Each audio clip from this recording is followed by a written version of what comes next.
Joining me today is an Iraq War veteran, a political analyst, and America's favorite black, gay Republican, Rob Smith. Welcome to the Rubin Report. Thanks for having me, Dave. America's favorite black, gay Republican. That's Absolutely. a lot of pressure to put in a Twitter bio. You know, it's a lot of pressure. I feel that about a year ago about this time, because I came out as conservative a year ago. And Came out as conservative. Came it's out a as fascinating conservative. Phrase that we're going to talk a little bit We'll get about. into that, Yeah. absolutely. But when I came out, I said, I want something pithy and catchy and kind of funny, because it's a joke, you know? America's favorite black gay Republican. I want there to be a sense of humor in it, because as you use humor to bring people in, then you hit them with the facts. So a lot of people are going to be going, wait a minute, these guys are supposed to hate identity politics, but he's saying he's America's favorite black gay Absolutely. Republican. Well, here's my thing with that. I think that there's, number one, all politics is identity politics. So everybody does identity politics. The left does it and the right does it. I think that since coming out as a conservative, the way I play identity politics is this. I'm black, I'm gay, I'm an Iraq War veteran, I'm all these different things, and they don't matter about my politics because I can be all of these things and still love America. Yeah. And the way the left plays identity politics is we hate you evil white men, or, you know, this is my 72 genders, or all this stuff. So I feel like they use identity politics not only in a super negative and controlling way, but as a way to get people's votes. It sucks, though, to kind of have to do a little bit of what they do to throw it in their face, right? Because, like, anytime, I don't mention that I'm gay that often. Yeah. But anytime that I do, I have no problem mentioning it. Like, Yeah. I'm more than happy to talk about Yeah. it. But anytime that I do, it really only is to throw the way that they use gay people. Yeah. It's to throw that back in their face. Like, I don't want special credit for it, you know what I mean? I mean, there's no special credit. I think that for me, when you get into my history, and, you know, I'm an Iraq War veteran, I protested against Don't Ask, Don't Tell, and I came out at 19 kind of like to myself and a couple of friends of my mother, but when I got out of the military at around 21 years old, because I had to serve under Don't Ask, Don't Tell, I said, I'm done with closets. So I'm going to be out as gay. So being gay to me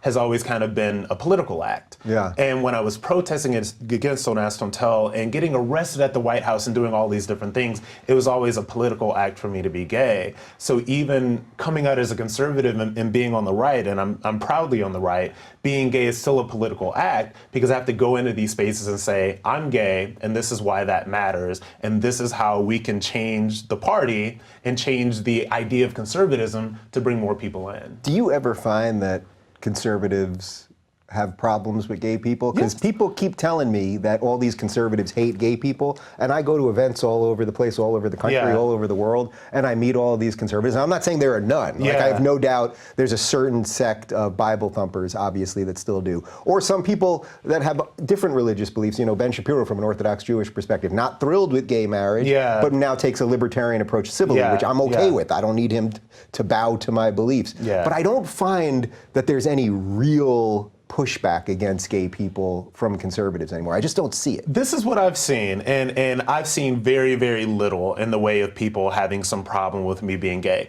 In my experience, and I've been, I spoke at the Metropolitan Republican Club in New York City, and I speak at these Republican events all over the country, and it's not so much I have a problem with you being gay. It's some people say, one person came up to me and she said, you know, you're so good looking and you're black and you know, you're all these things, like, why do you have to talk about the gay thing? And I told her, I was like, I talk about the gay thing because it's very important for me to talk about it, because people need to know there are gay conservatives out there that follow me right now that are afraid to come out. And so I need to take this gayness to this space and let them know that it's okay, and also let you guys know that you're missing out on a base of millions of voters by doing things that can even be construed as anti-gay. You think it's one of those things where it's sort of, you have to do it so that it can get to the point that you don't have to do it? Is that really? Yes. Yeah. And I was having this conversation with Candace, and I shared this at the Blexit rally over the weekend as well. Doing identity politics, you do it now so that at a certain point we don't have to do it anymore. So we have to say that I'm a gay Republican, or I'm a black Republican, or I'm a gay black conservative, or whatever you want to say, because as Americans, we have to break all that stuff down and figure out what our identity as Americans is. And that's the point for me. Yeah, all right, so I want to talk about what it's like coming out as a conservative, as a gay black man, the rest of it, but let's just back up altogether. Tell me a little bit about growing up, your family, that kind of thing. So I am from Akron, Ohio. One of the biggest things that people like to say to discredit black conservatives is that we were all born wealthy. We were all born upper middle class, and what we're doing is we're just trying to protect our privilege. Right. I'm from Akron, Ohio. So you weren't in Bel Air? I was not in Bel Air, all right? I was in Akron, Ohio, and check the stats on Akron, Ohio. Anybody that doesn't know where that is, went to one of the worst public school systems in the state. You can look on the website right now. Akron public schools are rated D+. So I came from a single, mother household. I came from all this stuff. And my mother tells me this story. Now, I was too young to remember, but obviously I went to kindergarten in a school that was in my neighborhood. And my mother tells me the story about going to see me in kindergarten one day. And it was this, it was a 99% black school. People were just running around crazy. And she said, I had to pull you out of that school because I knew you weren't going to learn anything. Wow. Sent me to school all the way across town. The school was mostly white. That doesn't make it better. What made it better was the property taxes, and it was just a more funded school. So I was able to get that kind of base. Went back to my side of town for middle school and high school, which was just a terrible experience. And I tell people all the time when they ask me about, sort of things in the world and Western civilization, all that, I'm like, look, I went to Akron Public Schools. There are so many things that I just do not know. And so I had that experience, but in those days, and probably still today, somebody that looks like me, that comes from where I come from, if I'm not dribbling a basketball or doing whatever, they don't know what to do with you. Yeah. So I was not tracked into college. I wasn't tracked into any of these things. I graduated high school at barely, I think it was either 16 or barely 17, and just had no path. So I joined the military right out of high school because I needed a path, I needed a job, I needed something to do. I wish that I could say, and my military service is great, and I love this country, and that 5 years that I spent in the military is probably the greatest thing I'll ever do. But I can't lie and say that at 17 years old, I was so patriotic, I wanted to serve my country. It was a way for me to move beyond. Yeah, wow. Yeah. All right, well, before we get to that, I can't let anyone mention basketball. I got a boy. You got any skills? No, I don't. Nothing? I'm the worst black man ever. Nothing? I am terrible at basketball. I don't want to brag, but I won Most Improved Player of the New York City Gay Men's Basketball League. Did you? In, I think 2012, when I was already 37, which is the Most Improved Player at 37. Yeah, so that's not bad. That's pretty good. It's really funny that they have that gay basketball league there. There's a part of me that has always wanted to try it, but I know it'd be so bad. And dude, there are guys dunking. I mean, it's a serious league, and it's funny because I always, for me at least, and I wonder for you, my sports and my sexuality had nothing to do with each other ever. I never brought my sexuality when I was out on the court in any way. You know what I mean? It wasn't like that. The only reason I joined that league was at that point in my life when I came out late, and I finally was like, let me just meet some. I didn't really like the bar scene or there's nothing there. Yeah, I didn't like that, and I was like, if there's happened to be some gay people that also like basketball, maybe I'll find some friends, and I did find some friends there, and it's and half of them it's you're gay, really? And when a guy dunks on you and it's crazy. And those, some of those guys almost went pro. Yeah, that's how good they are. The weird thing about kind of being gay, and not only am I gay, I also used to be a fat kid. As well. So you were really going for it here. I'm you got everything. Did you have a limp at any point? I didn't have a limp. No limp. I did not have a limp. But it was fat, this was some fat black gay kid, was not athletic at all. So I didn't discover, because there are some sports I'm good at. I played in the gay volleyball league in New York City for a couple of years, and now I'm a pariah since I came out as conservative. Oh, geez. Yeah. But I thought they're all tolerant. Yeah, right. What are you saying? New York City gays? They're not very tolerant of This not so much. I am shocked. But I discovered that I am athletic. And I discovered that I'm great at volleyball, great at tennis, like lifting weights, like being in shape. But that's kind of what I discovered about myself, kind of I don't want to say later in life, but definitely post 30, that I actually, have some sports skills. Yeah, all right, good. So when you join the military, were you already sort of out to yourself? Now I'm talking about sexuality, not politics. Not politics. No, I was certainly not a conservative then. I was out to myself, I think, in the way that a lot of gay teens are. You know, I knew that I was kind of like feeling a way about guys that I was supposed to feel about girls, but I don't know if I could really kind of quantify it in that way. And when I went into the military, they actually, in those days, actually asked you, "Are you gay?" And I said no. Not only because I didn't know how to define it at the time, but also I knew that that was a barrier to what I wanted to do. You know, so being in the military, I came out to myself, you know, started exploring my sexuality, exploring all of that stuff. And like I said, when I got done with the military, coming out was like a political act. I was like, no more closets. Yeah. Were you finding other gay people in the military? Oh, like, yeah. What is that? What was that like then? I mean, now where it's more accepted and Don't Ask, Don't Tell doesn't exist. And whatever. The thing about, it's really funny how it is now is that there are entire Instagram accounts dedicated to gay guys in the military. Oh, is that right? It's called Gay Military Dudes. And I love the fact that these young gay men in the military are so open about, you know, their sexuality, and they're posting thought pics and they're doing all this. I'm like, great. And you're saying the military hasn't crumbled since, and it's not causing demoralization, or everyone's still okay. Everybody's still good. Okay. But back then there was this underground movement of gay people, gays and lesbians that were in the military. And I remember the very first Pride I went to, I was stationed in Fort Carson, Colorado, so like right in Colorado Springs, and my very first Pride was Denver Pride. So I went there, I think it was like maybe 19 or 20 at the time, and that was my first time being around lots of other gay men at the same time, and it was the first time that you know, I was getting attention from men, and like people were looking at me, and I was like, oh, he's cute, and I was like, oh, so this is what this is like. So there was a thriving underground gay culture in the military. Were you afraid to go out and go to a gay pride parade while you're serving? Yeah. Absolutely, because it's like, if Don't Ask, Don't Tell was tricky because it was not only you can't tell somebody that you're gay, but if you were discovered to be gay, then people would, you know, go up the chain of command and kick you out. But the thing about it is, and this is what we always realized, that nobody would care, because there were plenty of guys in my unit that knew I was gay. And funny story, there was a club called, I think it's now defunct, called Hide and Seek in Colorado Springs. And they used to be open to people under 21 after 2 a.m. So I would be, What? Yeah. It would be open to 21. It would be open to people under 21 after 2 a.m. because it'd be like open till 5, and they wouldn't be serving any booze. So I was young in the military. I was like maybe 20 years old. I would take a nap at 10:30 at night. I would wake up at 1:30. I would put on, I had like leather pants and a tank top. It was insane, crazy.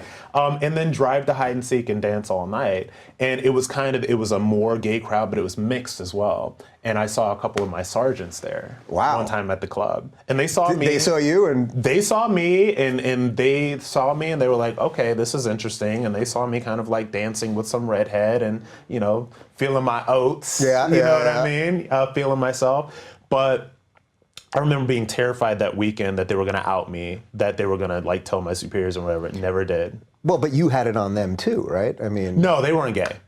Oh. They were just like they were their girlfriends because it was the after hours spot. Yeah. Wow, I just had a completely different story going on in my head for the last 30 seconds. Yeah, no, they were there with their girlfriends. It was an after hours spot. Gotcha. Yeah. I thought, okay. Well, and so they did bust me out, and a lot of these guys are still my friends to this day, my Facebook friends, and they see all the stuff that I'm doing. I'm here and there, and coming out as a Republican, I'm doing all this, and they're like, Smith, you know, we always knew you were gay, we just didn't care. Yeah. Because you were a good soldier.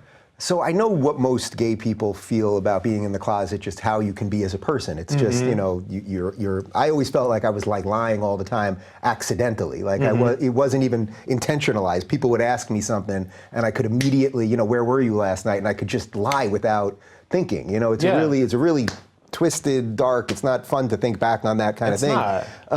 But for someone in the military during Don't Ask, Don't Tell, do you think that affected your ability to function as a soldier? And I think it did, because I think that to me, the biggest thing about being closeted in the military was that it affected the relationships that I was able to have with my fellow soldiers. There was a wall there.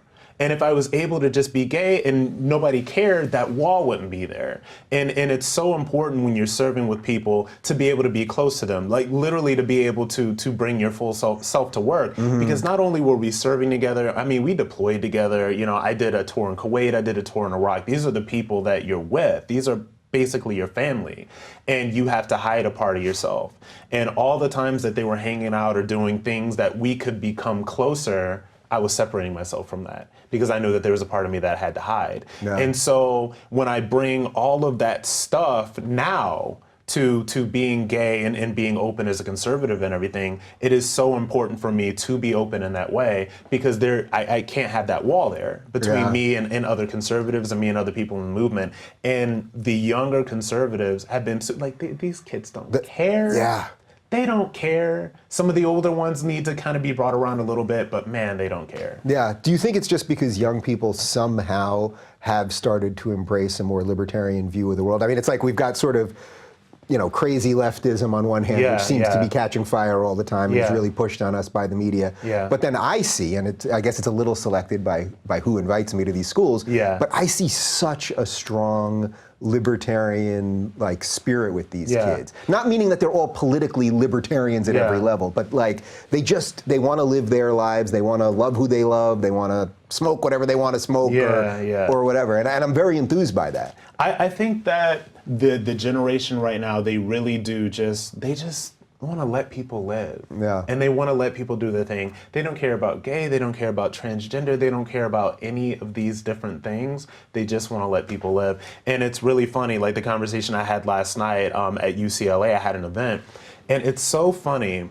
because when I was protesting against Don't Ask, Don't Tell, I was doing a lot of lecture work, and I was talking with the young LGBT student groups, and I was just like, you can be anything you want to be, let's empower you, like let's do all this stuff. And I'm having these same conversations with young people who are afraid to come out as conservative. Same thing, Dave. Yeah, no, it is. All right, let's just dive into that then. So, because I really do feel this now. Because I know what the closeted thing was like as in terms of sexuality. But I see this now, the amount of emails that I get, and when I meet people on the street, and they'll kind of whisper to me, it's not even, they're not even saying, they'll go, you Dave, and then they'll go, it's not even that they're saying they're a conservative per se. They're basically just saying they're not a progressive. That they don't come from the woke monster. You know what I mean?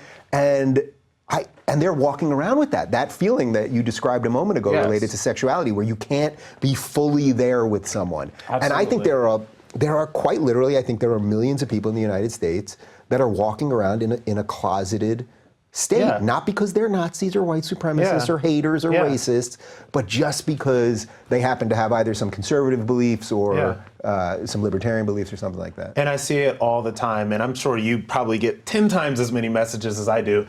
But you see it, and when you go have these conversations, it is the same conversations that I was having with young gay kids that were afraid to come out. I had a conversation with a kid last night. He was just like, man, how do I come out to my friends as conservative? Or how do I come out to my friends as somebody who's like not a leftist?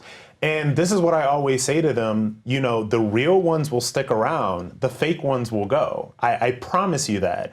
And when, like a year ago, I remember I was visiting my best friend in Vegas, and I was thinking about, I know from my experience, being very prominent in the Don't Ask, Don't Tell thing, that when you come out as something, like you're coming out to make a statement, and it has to be a media moment, and you have to get your face out there because that's what gives other people the strength to come out. And I was like, man, if I don't do this, somebody else is going to do this, because I know I'm not the only black gay Republican out there. I have fans that are black gay Republicans and Latina lesbian conservatives and all sorts of stuff. But I was like, if I don't do this, somebody else is going to do this. And somebody needs to do this because these people need to know that it's okay. And when I take the hits, and you take the hits, and Candace takes the hits, and all these other people takes the hits, it makes it easier for these other people to come out. So I've asked a lot of my guests that have taken those hits this question. I usually ask it at the end, but what do you think it is about you that allows you to want to take the hits? Or maybe not even want to, that you do, whether you want to or not. I'm telling you, the Army built something that is indestructible. Indestructible. I served for 5 years. I saw some things in Iraq. I saw some things overseas. And not even outside of that, what the basic training does is it just builds you up into somebody that has a lot of discipline, that can take a lot of hits. And I know enough about media, and I know enough about the people that are making the moves right now. I know that it is important for me to do this because, and I'm telling you, Dave, and you've probably seen the shift in the past 5 to 7 years since you've been doing this and have really been blown up and traveling all the world. There's a shift that's going on. Yeah. And I believe it's real. And in 3 to 5 years, me being a Black gay conservative, it's just going to be like, whatever. And I hate the fact that the gay community, I'm excommunicated now, so I'm not getting invites to the GLAAD Media They ain't Awards. throwing me either. Yeah, We should start our own awards. We totally should. The Gay Free Thinker Awards, But you get excommunicated, and they're very high level people that, I used to get invited to all the stuff in New York City because I was a gay person in the media. And when I came out last year, it was like silence. So what does that really tell you about these organizations and sort of like GLAAD and these other organizations that they're for gay people, right? They're supposed to be for gay people, and if they subscribe to intersectionality, they should be for Black people and the rest of it. But you're saying you were in that, they loved you. Yeah. You come out as conservative.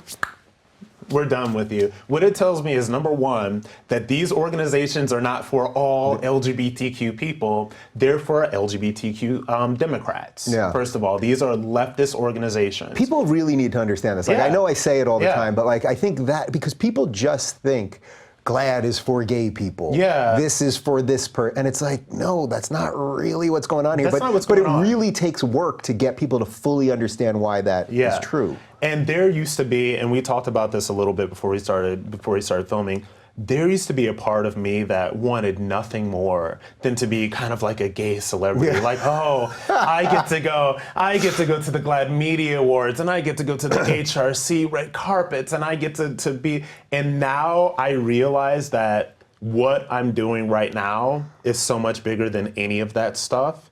And I'm doing this not for fame, or because the concept of fame has been very strange to me in grappling with this newfound attention. But it's not about being with some D-list gay celebrities on the red carpet. It's certainly not about being with, even though I love. By the way, all the usually drag the ones queens. that they're putting on the red carpet, they're not even gay half the time, right? Oh, yeah. I told you, I used to do these red carpets when I had a show on OutQ, and I was interviewing people. I was on the other side of the red carpet, and mostly it was just housewives of New York, these drunk plastic women that are like, I love gays. Let me tell you something, and I can tell you a story, and she will remain nameless. Yeah. But I was actually at, You'll tell me after. Oh, I can tell you the name after. Yeah. But I was at one of these award shows, and this was obviously before I came out when I was still getting invited. And this person was just a drunken, sloppy mess. Yeah. And I'm just like, how is this celebrating gay people? How is this elevating us? And so what you have is, with the GLAADs of the world, this is about bullying Hollywood celebrities into thinking that, you know what, if you don't show up to our red carpet events, you're not supporting, the LGBTQ community. Mm-hmm. So that's what that's all about. The HRC is obviously a leftist organization, like very much so a leftist organization. And what irritates me about this entire thing is that these organizations were not started as leftist organizations. Right. They weren't supposed to be leftist organizations. Well, because at that time they wanted real equality. Yeah. They wanted equality under the law. They wanted the things that we have right now. Mm-hmm. But to continue to get funding, to continue to be data centers for the Democratic Party, they have to go with whatever far left craziness. And it's the intersectionality cult. And it's being lectured by a queer Muslim at the GLAAD Media Awards about how gays aren't inclusive enough for Islam, and about how the LGBT community needs to accept undocumented people. It's just like all this stuff that it's never what our movement was about. And at the same time, for me, as a gay man, I know that HIV/AIDS rates among young Black gay men are still exploding. We have a huge problem with meth. Like, there's real stuff still going on. So what should they have done then? Was there a moment that there should have been a course correction? So say gay marriage gets passed, Don't Ask, Don't Tell is gone. Yeah. What do you think the organizations, if they had done it right, I mean, is it do they close up shop? Do they? Well, I think that's what they were afraid of. They were afraid of now that we have this quote unquote true equality, they have to close up shop. Chris Rock, I mean, one of his great lines, the cops need a certain amount of crime. Yeah, You know? yeah. And I think that what happened after Don't Ask, Don't Tell repeal and marriage equality were two of the biggest gay rights wins of our generation, like I think of our lifetime. And after that happened, I think that they just needed something else. They needed some more funding. They needed to continue to be relevant. So they've gone into all of this intersectionality, far left insanity. And what I see from being so open and being a gay conservative out here is that there is a large group of gays and lesbians that are conservative that want nothing to do with the leftist nonsense. They don't want to vote with their sexual orientation. They want to vote for their values. They want to vote for with their pocketbooks. You know, they want to vote based on who they are. So you're saying, let me get this straight. Yeah. Gay people are just like everybody else. Just like everybody else, Dave. Just like everybody This else. changes Crazy, right? Nuts. Insane. Yeah, and you'd think, so where are the right gay organizations? Are there any? I mean, like the Log Cabin Republicans, are there anybody that you're out there and you're like, oh, you guys are doing some good grassroots work related to gay issues, if any remain? It's never going to be the HRCs and the GLADs of the world. It's always the grassroots organizations. It's your Columbus Pride, you know, it's the Brooklyn Community Pride Center. It's like these are the organizations that our money really needs to go to, because these organizations are doing work on the ground to like give young LGBT people access to jobs and education and all the stuff that the GLADs and the HRCs of the world claim that they're fighting for, but really they're just paying a lot of bigwigs like insane six-figure salaries and trying to get Madonna on a red carpet. And God love Madonna. We all love Madonna, but that's not the work. Yeah. So I always try to elevate the smaller organizations because they need the time and the money more than the big ones. For the record, I'm more of a Tina Turner guy. You're more of a Tina Turner? Than Madonna, yeah. I hear she gives an amazing show. I haven't been yet. I've never seen, well, I don't think she's going live anymore. I think she's done touring. Is she done? I think she moved to like Sweden or something. Yeah. I think she gave up her U.S. citizenship and she's just riding it out. Man. Yeah. But what I will say about Madonna, the gays are going to kill me. Uh-oh. I saw her one time and it wasn't great. I saw her once. New York, Confessions on the Dance Floor? It wasn't. It was MDNA. Oh, that's the one. That's the one. Yeah. That was the whole dance album, right? No, Confessions was the dance album. Okay, so that's the one MDNA was like in 2012. I think I was on MDMA when I went to that. When you went there? That's what it was, okay. I paid a lot of money for those tickets. We were at Madison Square Garden, somewhere out in Jersey. I was at Madison Square Garden. Yeah, I was way up there in the rafters. And I was just like, yeah.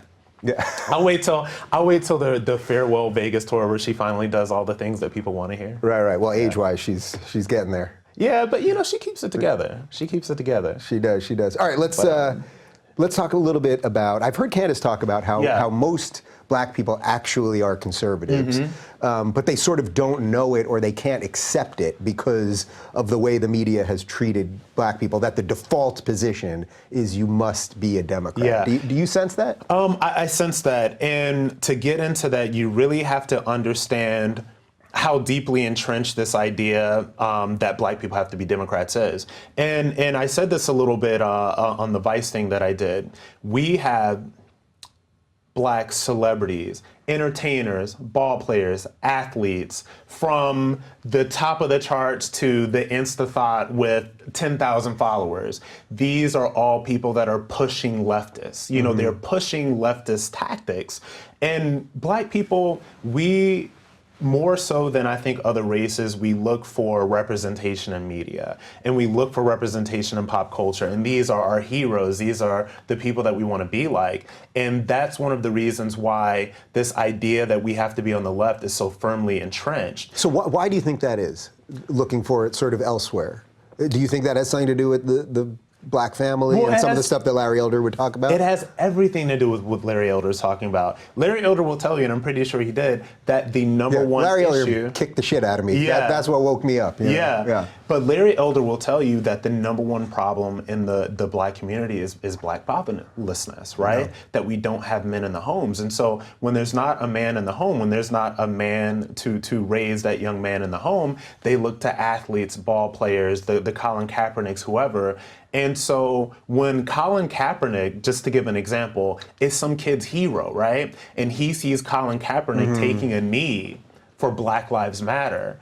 And that's where he's getting his politics from, because that kid doesn't know who I am. That kid certainly doesn't know who Larry Elder is. And the fact that that kid is not going to know who Larry Elder is a shame. You know what I mean? And so that's the message that we get, even though black people do tend to be a little bit more conservative, just in terms of, if you, for example, said that black people need fathers in the home and we need to stop having kids out of wedlock and we need to start doing all of these things that will elevate ourselves, you're a racist white supremacist. I would say everyone, regardless of race, should have those things to the best of their ability. Not to say it can't happen otherwise. You just said you were raised by your mother. I was. You turned out pretty good. So of course there are those outlier cases. Yeah, but at the same time, I went to the military for 5 years. And so the military gave me a male influence, multiple male influences. The military taught me how to be a man. The military taught me discipline. The military taught me courage. The military taught me self-control. The military taught me reliance.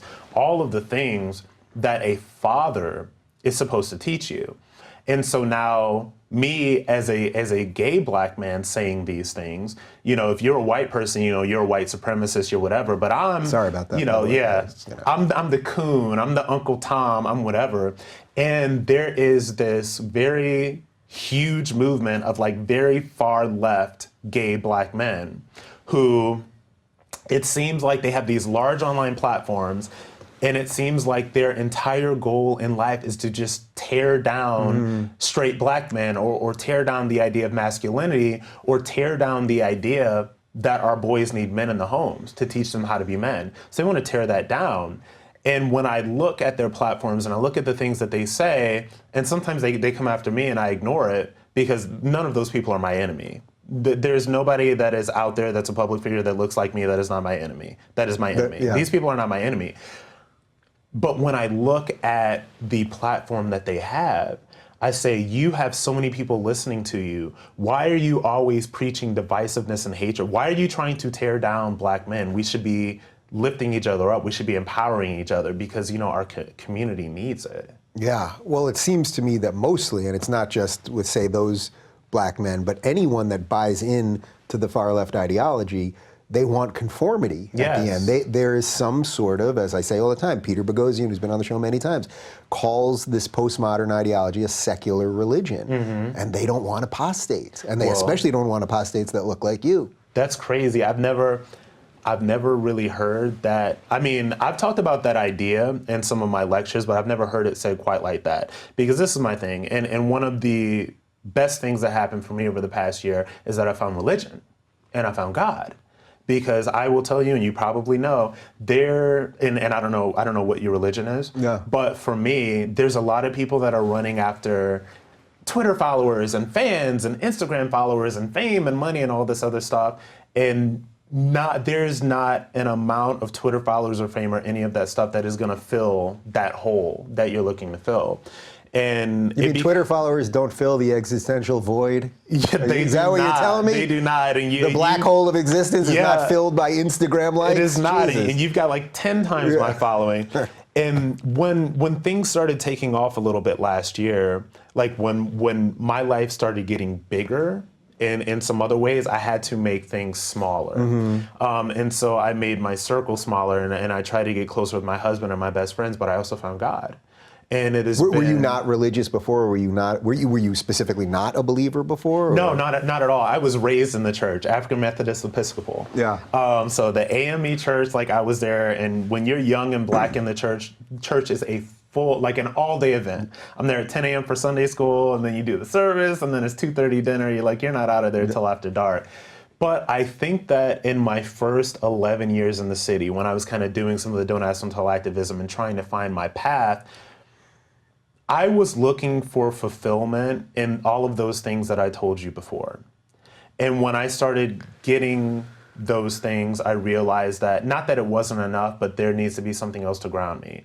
And one of the biggest things that the super far left tells young gay people is that God is your enemy and Christians are your enemy and evangelical Christians want to put you in conversion camp and just all of this crazy stuff to separate them from religion so that this far left ideology becomes their religion.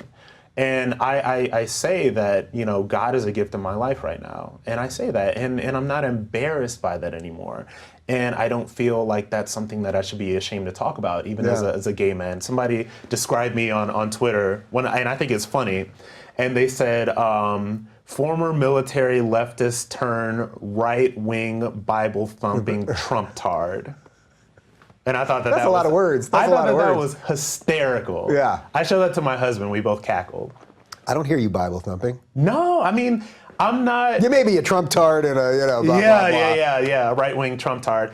I don't Bible thump. I talk about religion in my life and how it's grounded me and how it's become just a really powerful guiding force. Yeah. And it is fulfilling and it is grounding in a way that, let me tell you something, as a young gay man, like all the sex, all the partying, all that stuff, like I did it all. And there's nothing in that. And for me, it is becoming grounded in religion and God. Yeah. Do you think a lot of gay people have like an extra struggle when it comes to Yes. sort of the existential questions? Yes. Because I know I definitely did. Like that you are something that society tells you, at least, you know, how old are you?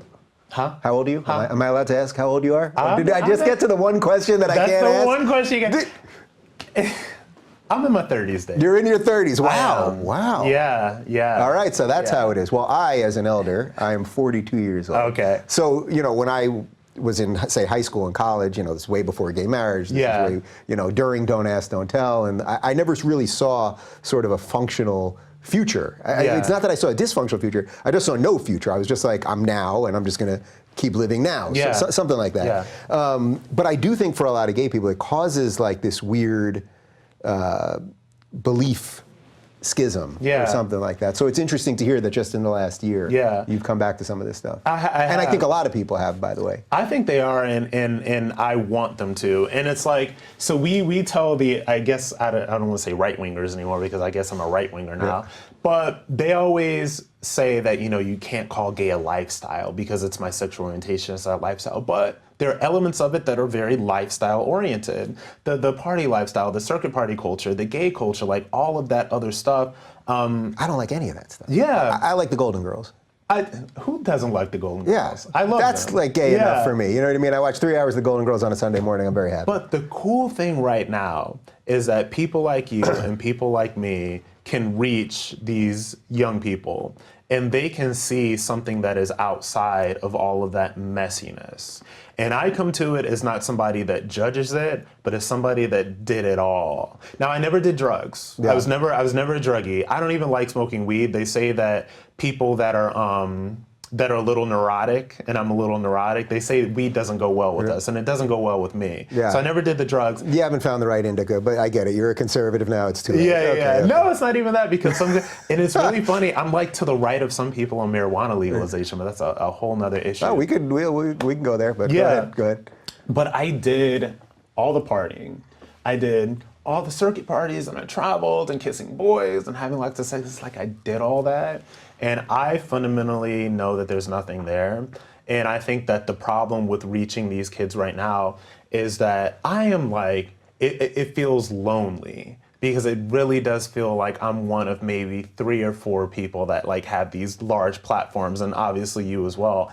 But they see people that are like, you know, they see the drag queens and the Hollywood celebrities and all that other stuff. I just really want these kids to see that they can have a more grounded life. And not that I'm trying to be anybody's role model in a way, because I'm like, my thing is I did all the mess so you don't have to. Yeah, I feel very, even though I didn't do the mess, I mean, I did do my own mess in a way. Yeah. Like, and I did do the drugs and I did do all that, but I wasn't really into the scene, let's say. But I do feel that too. I'm not trying to be anyone's role model at all, 100%. 100% not. Setting yourself up for failure. Yeah, and I lived through, if anything, I would say I lived through shit to get to where I am so that hopefully the next, that gay kid that's 18 doesn't have to do it, you know what I mean? Or live through less shit. Yeah, or live, right, because everyone's got shit one way or another, yeah. right? And the people that came before me lived through far more than that. So, but there's an interesting parallel here with the way Hollywood treats all of this, because you mentioned something about, just a moment ago, you mentioned how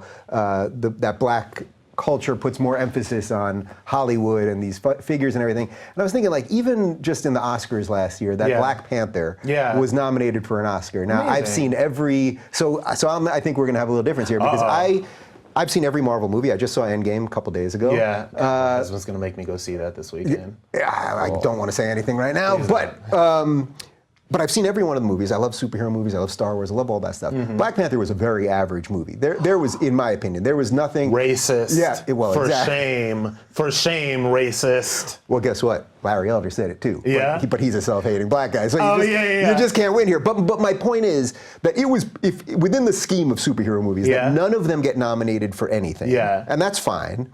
That it was very average, in my opinion. It was just a very average movie, and it got nominated for all these things, and I saw the media was like, see, Black Panther got it, like it was some major win. That would somehow make people more equal or feel better, or now we can look at the numbers and go, this many black films this, and this many white films this. And I was like, it just seems to me that the aim is just so off of where you should go for the prize, the real prize. No, and I agree with you on that. First of all, I love Black Panther. I really do. Like, I'm a huge fan, so I can't agree with you I thought on it was that. perfectly fine, but not an Oscar award-winning nominated film. I think that you make a really good point in minority communities, and specifically the two groups that I'm a part of, blacks and gay people. We always look for representation in the media as some sort of barometer of progress. And that's a trap. It's a huge trap. It's a big trap. Why don't Chinese people do it? Yeah, because they're focused on making money, and when and I'm all about it. And when I go give these lectures and I tell people that the biggest way for any group of people to achieve any kind of power is financially. It is not through Oscar nominations, and that stuff is great and it's amazing, but it's kind of like these are false idols. Because Black Panther is great for visual representation, and it's great that all those people on the stage, and I personally think it's an amazing movie. Yeah. But what that does for the young black kid that's struggling in the high school that I went to right now, not much. Not much, right? Yeah. And we do it as gays and lesbians as well. If somebody comes out and look at the Buttigieg thing right now. Yeah. Look at how people, and this is somebody that is, I mean, I'm not a Buttigieg hater at all, but it seems to me, I see the game, I see what's going on, and I see the way that he picked the fight with Pence to ingratiate himself to the far left. Like, I get it, I see it. But just the idea that any power comes from media representation, it's false hope, and it also separates the people from what should be the end goal. Because I think that empowerment for any of our communities only comes through entrepreneurship. Look at this. Look, that is your name on that sign. You're an entrepreneur. And if somebody had given me the message about entrepreneurship when I was 17, 18, 19, 20, God knows where I'd be by now. And one of the biggest things that I've gotten out of becoming a conservative and kind of moving over to the right is the fact that entrepreneurship and capitalism is not a bad thing. And both of our communities need more of it, but especially my black community. We need more entrepreneurship. We need more job creators. We need to stop looking for representation in the media to elevate ourselves or to make us feel good about ourselves. So when you see then the Democrats, so just in the last couple weeks, there's now this debate suddenly about reparations. And I saw the video of Senator Elizabeth Warren talking about reparations, and she's going to commission a panel about reparations. And my first thought, the first thing that just popped into my head as I was watching it was, holy shit, Candace did it.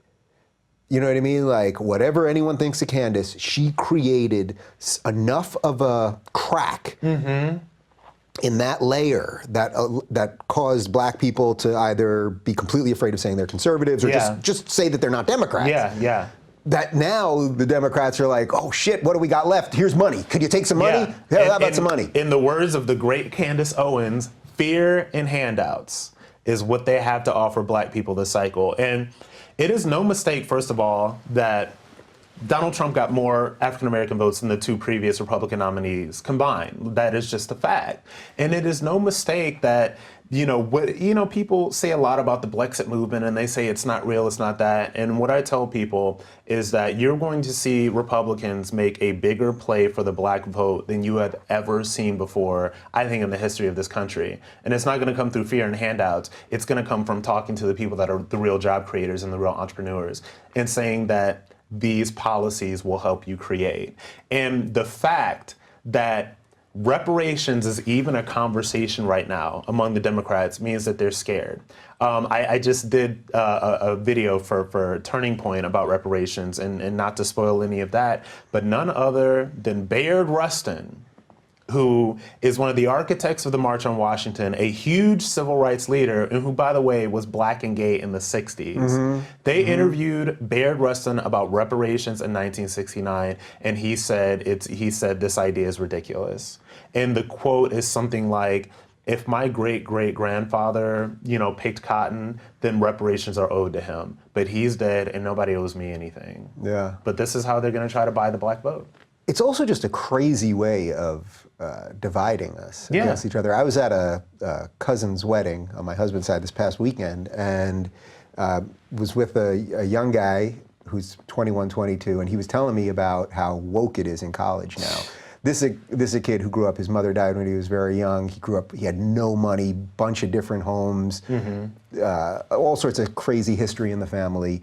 And it's like, the idea that this kid has privilege because he's white and we're gonna take from him. I mean, that's, in essence, that's what he was saying to me. Like, and it wasn't specifically about reparations, but just this idea that this kid is somehow guilty or somehow privileged just because of the skin color, having nothing to do with everything he's lived through, but that's what they're pushing on everybody now. I mean, that's what they're pushing, and there's not a lot of pushback to that idea, and I just feel that there's a correction going on right now, and there's a correction because you're seeing a lot more conservatives that are younger and browner and whatever, and there's a really different movement right now. And the leftists, it's like, I call it the intersectionality cult. The intersectionality cult will eat itself, because there's all these things that you cannot say on the left right now. And there's somebody who I'm not going to name, but this person has a platform as a feminist, right? And this is a male feminist, and I'm like, great, do what you got to do, but don't call me transphobic for defending women's sports or women's spaces, or lesbians who now feel pressured into having relationships with transgender women. When you call yourself a feminist and you're not standing up for lesbians and not standing up for women in that way, you can call me whatever you want to call me, but I'm always going to stand up for lesbians and stand up for women in that way. But like I said, the intersectionality cult, there are things that they can't say. There are things that they can't say about radical Islam, when they run into a gay bar and kill 49 of us. They can't say that. You got Jonathan Capehart running around talking about, oh, this guy was a closeted gay and this guy was this and this guy was that. And I'm like, that is completely ridiculous and not true. And we know that that's not true now. But the intersectionality cult will eat itself, because it is becoming to the point where there are too many things that they can't say.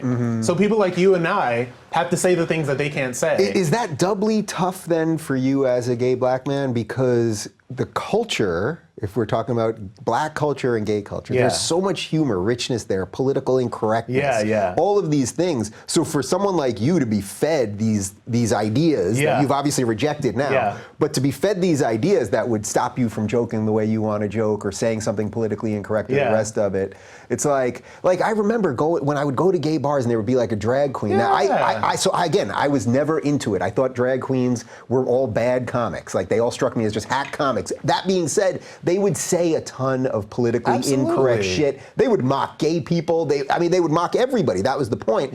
Where now it's like, I don't know what's going on in the drag queen world these days, but it's like, I'm guessing it's gotten pretty bad because they're probably really afraid to say anything, to be irreverent. I mean, I think that right now, I love drag. I love RuPaul's Drag Race. I'm all about it. My husband and I are big fans. When I voted, in the last election. I ended up voting for Gary Johnson, but I used to live in West Hollywood, so I had to go over there to vote. And I was standing behind RuPaul at the voters' booth. Wow. Not in drag. And you want to talk about how crazy the left is. Let's talk about RuPaul. Let's talk about the crazy blue check. This is the point. Crazies on the LGBT left coming after RuPaul. Like, forgive me for being gay, mother, as they would say. You come from mother. Yeah. And you say that RuPaul is transphobic or she doesn't represent gays or whatever. What was it that she said? It exactly? was okay. This is about a year and a half ago. This is about a year and a half ago. Like RuPaul did an interview where she said she doesn't. Because RuPaul's a man. Yeah. RuPaul said he doesn't believe in transgender women in drag because drag is supposed to be a male's elevated and comedic idea of what a woman is. Mm-hmm. And so they came after RuPaul for that. They came after, there was a segment on Drag Race called She-Mail. Ooh, girl, you got She-Mail, you know what I mean? And so the blue checks came after RuPaul for that. And so it's really funny when I look at the RuPaul situation and we'll look at somebody who has done more for LGBT culture than maybe anybody walking on this earth right now. Mm-hmm. And the fact that people are attacking him after everything that he's done tells me that these people are insane, tells me that there's not enough. And if there's one thing that I wouldn't even, I don't know if this is a critique because I love RuPaul. And by all accounts, I hear people say that Ru is amazing. It's that like Ru kind of bended the knee a little bit. Oh, because he apologized. Ru bended the knee a little bit to people coming for him. And I want to get to a point where we are not bending the knee to the mob anymore. Yeah. They came after Ellen DeGeneres. What lesbian on this planet has done more for freaking gay and lesbian visibility than Ellen DeGeneres? And they came after Ellen. Just because she sat down with Kevin Hart. For having the conversation with Kevin Hart. And they came for Ellen. And so this is what I say. If they're coming for RuPaul and Ellen DeGeneres, they'll come for you or me. So I will never bend the knee. We were supposed to have an LGBT conservative panel at the LGBT Center in New York City. And when, people found out about it, we got excommunicated from the center because we were all racist and alt-white and transphobic and all of that other stuff. And so I will never apologize for things that I say. I don't try to offend people, but you're certainly not going to control my tongue. And I'm not going to bend the knee to these people. And I'm really glad that Ellen didn't. And I hope RuPaul never does again, because these are two people that have done more for this community than anybody on the planet. Certainly not some blue check mark that writes for some blog. Right. But we create this perverse, I should say, incentive structure where it's like there's a lot of value for those blue checkers to go after them because it's like, oh, you can wound one of the heroes. Yeah. Well, even if they were the ones that paved the road for you. Yeah. Wow, if you can build your castle on their blood. Yeah. Cardi B says they do anything for clout. Clout chasers. That's all they're doing. And the fundamental critique that I have with a lot of these people, the clout chasers, is that the platforms are always built on destruction. It's cancel culture. Mm-hmm. So everything is always built on, if I build a platform of let's say like 100,000, 200,000, 300,000, and my platform is completely built on tearing people down. Like, I'm gonna go after Dave Rubin because he's got 10 times my following and he said something I don't like, so maybe I'll get some attention for tearing him down. Yeah. You know what I mean? So if your platform is built on that, then you always have to look for new things to be offended by, new people to destroy, new clout to chase. And I don't think that it goes anywhere. Yeah. Well, it's also sad, right? It's like, it's deeply sad. I mean, I see this with some of this crew going after me all the time and I just ignore it. But it's like, the idea that you're waking up in the morning and going, what did Rubin say today so I can get some clicks? It's like, man, there's so many things going on in the world. Isn't that pathetic? Yeah, and it's like, I'm not perfect and I've made mistakes in this very room on this show. But it's like, if you're waking up going, this is the guy we gotta go after, it says more about you than it says about me. It does, and I feel sorry. I feel sorry for their life because there's nowhere to go from that. And I would like to use these opportunities that I'm getting right now I want to engage people, but I also want to empower people. Like, I want to empower my people. As much crap as Candace Owens gets, and man, she gets a level that I couldn't even dream of. She is a true believer. she is really out here trying to empower people. She is really out here trying to wake people up. And I saw a Brene Brown special. I think her name is Brene Brown on Netflix. So she's this apparently enormously huge motivational speaker who I'd never heard of. So she just got promoted to be on Netflix. So I decided to watch a little bit of the special. And she said that, and I think this is a Theodore Roosevelt quote. She said that, don't worry about critiques that come from people who are not in the field, who are not in the battle, who are not putting themselves out there in some way and trying to affect change in some way. And now that I've seen that, that's how I try to live my life. And because you can't take all these critiques. There's a point where you can get 90% of love from people, and we'll focus on the 10% of hate. Yeah. It's like when I was really doing stand-up, I always remember I could be killing like 300 people laughing hysterically. Yeah. If there's one guy looking at his phone, it's like, that's the guy I'm looking at. Yeah, Not, what are you doing? There's a guy that was asleep in my lecture last night. Did you call him out? I did. I said, I didn't call him out directly, but I was like giving my speech, and I was like, and I think that everybody needs to have conversations, even that guy that's sleeping over there. This is funny. Did he wake up? He did. He did? It's all good. I'm sorry we didn't do more of this earlier, but tell me a little bit just about your service, having nothing to do with all gay, of this stuff, black, any of that stuff. Yeah, just, my service in general, I think that when I look back at the military service, what I regret is that, people come up to you when you're a veteran and they thank you for your service, and like people call me a hero and all that other stuff. And I'm always uneasy by that, because I didn't do anything particularly heroic. I was a young kid, just trying to make it from one day to the next. I mean, I was doing things that I believed in. But when I look at some of these kids that are serving right now, and they're the same age I was, 19, 20, 21 years old, it's so much for a young person to take on. But for me, when I look back at it, and I lost weight, and it gave me discipline, and it gave me kind of that strong male influence that was missing in my life. And when I talk about my service, it's not so much the day-to-day of what I did, because it was really, I did one tour in Kuwait. I did one tour in Iraq right after the invasion. You connect those dots, you can get to that age question that you asked. Okay, now I can put this all together. Yeah, connect the dots. It's okay. Yeah. But when I look back to that, I was just trying to do the best that I could. And everybody that I served with, we were just trying to do our best. And the people that are serving the military, they are heroes. From the guy who captured Osama bin Laden and these great men that you see these books from and all that stuff. But just the people that give up 3, 4, 5, sometimes 20 and 25 years of their life to be of service in some way. Like, there is a very heroic element to that. And I think that with me and my service, I talk about it a lot, and I talk about loving America because it has given me so much. Just that service has just put me onto a path that, just sitting here with you right now and coming back from being with Candace and going to events in the White House, like what poor black kid from Akron, Ohio could see that vision for himself?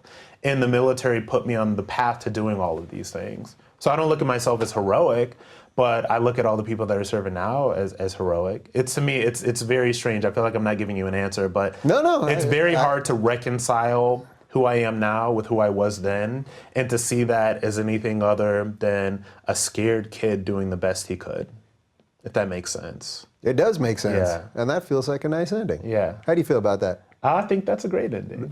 Absolutely. There you go. I don't know what I'm doing later, but there would be something if we just showed up at the Abbey in West Hollywood tonight, my God, just are you the two of us. kidding me? Could we find some other band of deplorable freaks? And We should make it happen. We should make the conservative gay meetup or something like that. We should make it happen. Classical liberal. Oh, that's right. Classical liberal. Come on in. For more on Rob, follow him on Twitter @RobSmithOnline.